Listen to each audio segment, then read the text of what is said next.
Hello everyone, welcome back to another episode of Magick, Witchcraft, and Occultism. This is episode 8, part 2 on accounting and journals. I'm going to pick up from where I left off from the last episode, as part 1 and part 2 are really supposed to be seen as one episode. Since I'm breaking the episode down into 5-minute sections, sometimes it becomes a little choppy. My apologies for that one. Let us begin. When we last left off on part 1, I was mentioning that the more modern and effective method of building a grimoire is to take only your successes, meaning what you know worked and what you can rely on for the future, and place that in your Book of Shadows or your grimoire. The primary reason for doing this is so that your grimoire doesn't become a giant, confusing, jumbled mess of information. You want your grimoire to be sleek and easy for you to access all the important information that you have accumulated over the long course of your many years of practice. Trust me when I tell you this, you do not want to be searching your own grimoire for something you wrote down 10 years ago because you're not sure where it is, because there's no order to your grimoire at all. Practitioners that grew up in my time period usually experienced this problem at least once when we were young. That's why most of our journals, as well as our Books of Shadows and grimoires, are held on hard drives today. Moving entire sections is so much easier than keeping all of your writings in a loose leaf binder, or perhaps some of you or some of us had an older leather-bound book with cotton pages, and if you did, moving entire sections would have been very difficult because you would have had to unbind an entire section and then rebind the entire section back. And if you were like me, you would have probably missed something. I wasn't as organized as I am now when I was younger. And a lot of people from like the late 80s, early 90s had this problem. So I'd like to take a few seconds and mention something I think is important for you to know on this topic, because it's around this topic. The tradition of writing everything down by hand, this is generally seen as the Book of Shadows, and it's also important to mention that this is not an ancient term. Gerald Gardner was the one who coined the phrase. Ever since then, authors that have come after Gardner will either directly mention that you should write everything down by hand, or it is heavily implied because it's tradition.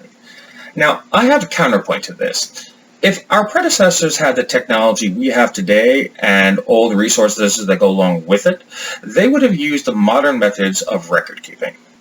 Meaning, if our predecessors, and when I say our predecessors, I mean our ancient predecessors, had the ability to store all of this information on a hard drive, they would have. I can promise you that. Now, keep in mind the printing press was only invented in 1440, so pen and paper was the most advanced technology that existed at the time. For recording all the information they knew at the time, and that's also assuming the practitioners were even literate, as illiteracy ran rampant for hundreds of years. Otherwise, our predecessors would have had to commit all of this information to memory, so they could repeat and pass down the information of their tradition orally, and so on. So this is one of the reasons why, if our predecessors could have used a computer, they would have. Also, this would be a good time to mention how to keep a journal if you don't already know. You always want to remember to date each page, day, month, year, and even the time. Also, you want to use a proper heading, regardless if it's handwritten or typed.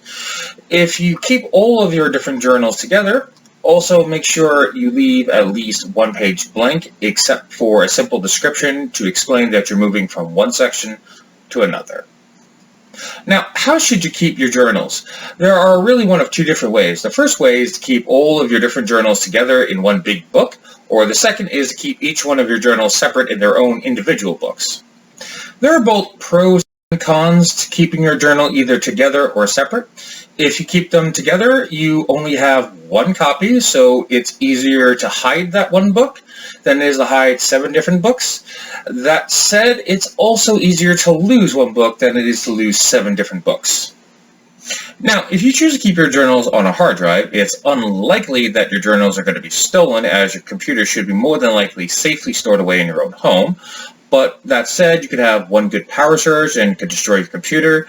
There's also the possibility of files corrupting. You could even accidentally delete your own journals yourself. It happens. But If you do decide to keep all your journals on a computer, it is much easier to back everything up and just send copies to yourself to minimize this risk. In short, there really is no perfect solution to this problem. I leave the choice up to you.